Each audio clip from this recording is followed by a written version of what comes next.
deep in the heart of ancient Rome. Amidst the Colosseum, blood spectacles, and the forums of bustling commerce, there existed a world of secret desires, a world where whispers of same-sex love between women echoed in the shadows, challenging the norms of a society that demanded they stay hidden. This is the tale of Catullus, a woman whose name history forgot to remember. Her face has been lost to time, but her words still burn bright with the fires of desire. She was the Sappho of ancient Rome, the author of the most erotic poetry the city had ever seen. But who was she really? How did her poems, scandalous even today, fare in a society that prized modesty in women? And why have we almost forgotten her now? To truly understand the woman behind these daring verses, we must first journey back to the Rome of the late 1st century BC. Imagine yourself stepping through a portal into a world of marble palaces and chariot-filled streets. This was a time when Julius Caesar had fallen and Augustus, his adopted son, had just taken the throne. It was also a time when the Roman Empire was expanding, reaching deep into the Mediterranean and beyond. The cultural influences from Greece, particularly Athens, were strong during this period, and the Romans were enamored by Greek art, philosophy, and literature. Rome wasn't just a seat of political power, it was a melting pot of cultures. In this vibrant city lived Ashabalba, a young woman destined for greatness. Little is known about her early years, but some historians believe she might have been born into a family of freed slaves, although this is disputed by others. Despite any humble beginnings, Balbia was anything but ordinary. She was beautiful, intelligent, and possessed a wit as sharp as any Roman senator. These qualities made her stand out in a society where women were primarily valued for their beauty and obedience. Balbia's path would soon intersect with one of the most prominent families in Rome, the Catuli, and it was here that she would find both her fortune and her poetic voice. The Catuli were a wealthy, influential family, and when the head of the family, Gaius, died, he left his estate to his great-nephew, Marcus. It was through marriage that Ashabalba entered the Catullus household. She became the wife of Marcus's father, but their relationship was far from conventional. Instead of the expected subservience, Balba found an equal in her husband, someone who respected her intellect and encouraged her passions. Together, they delved into the world of poetry, a world traditionally dominated by men. In this male-dominated field, Balba not only held her own, she shone. Inspired by the works of Greek poets like Sappho, she began writing her own erotic poetry, celebrating the love between women. Her poems were daring, passionate, and honest.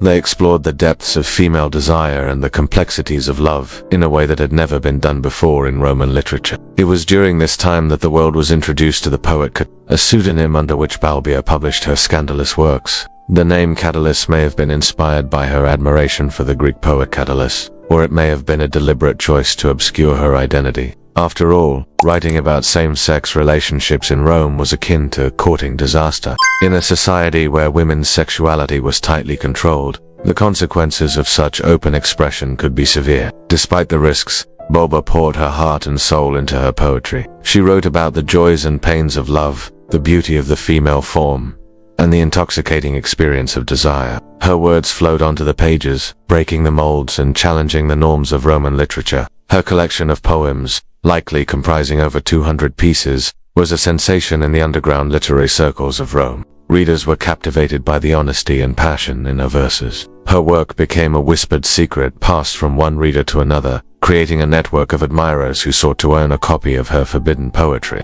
But fame, even in the shadows, has a way of catching up. Soon, word of the scandalous poetess spread, drawing the attention of the Roman elite. Among them was the infamous Roman Emperor Augustus. Augustus, known for his strict moral code and attempts to restore order and traditional values to Roman society, saw Catullus's poetry as a threat. He feared the effect her brazen work was having on the youth of Rome and the potential disruption it posed to the social order. The stage was set for a clash between the conservative forces of tradition and the progressive spirit of artistic expression. In response to Augustus's decree, Catullus gathered her most daring poems, those that had caused the greatest scandal, and prepared for what might be their final reading. This secret gathering of like-minded individuals was a testament to the power of her work. It attracted not only the attention of the elite, but also the curiosity of common folk. Everyone wanted a taste of the poetry that had so scandalized the Roman authorities. And then something unexpected happened.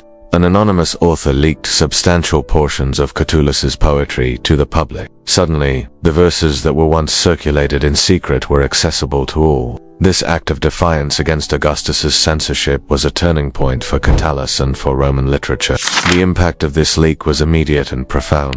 The people of Rome were exposed to a side of female sexuality and desire that had been previously unknown. It challenged their perceptions and forced them to confront the hypocrisy of a society that condemned what it itself indulged in. As for Catullus, she became a symbol of resistance against censorship and oppression. Her poetry, once hidden in the shadows, was now being read and discussed openly. She had become a martyr for the cause of free expression, her name forever linked to the fight against tyranny. However, the victory was short. Augustus, enraged by the public's access to Catullus's poetry, retaliated swiftly and brutally. He tightened his grip on the city, increasing surveillance and cracking down on any perceived dissidents. This dark turn of events cast a shadow over Rome, stifling the very creativity and freedom that Catullus had championed. In the face of this oppression, many of Catullus's supporters retreated into the shadows, hiding their love for her poetry and their admiration for her courage. The flame of artistic freedom flickered, but it did not go out.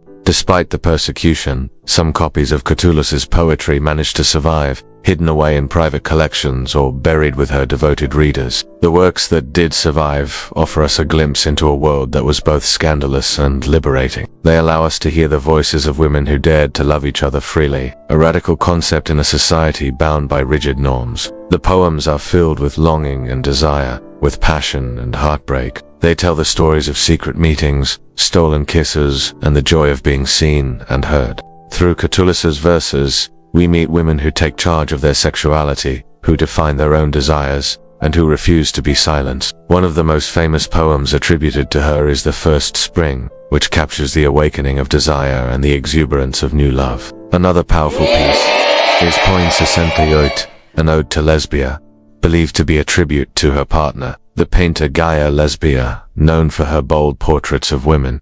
These poems are not just erotic. They're a celebration of love in all its forms. They are a testament to the power of human connection and the strength that comes from embracing one's true self. Yet, despite their power, these works almost faded into oblivion. Only fragments of some poems survived, offering us tantalizing glimpses into the vast body of work that was lost. Fortunately, modern scholars have pieced together what they could from these fragments, allowing us to marvel at the genius of a poet who dared to write about love without borders or limit. In the end, the story of Catullus is a tale of courage, creativity, and the enduring power of love. Her life and work serve as a reminder that the fight for freedom of expression and equality is an ongoing struggle. Even in a time when homosexuality was heavily stigmatized, Catullus fearlessly expressed herself, leaving an indelible mark on literature and history. While much of her work was lost to the sands of time, the fragments that remain stand as defiant monuments to her genius. They challenge us to embrace love in all its forms, to fight for creative freedom, and to honor the memory of those who dared to dream of a more accepting world. Thanks for watching.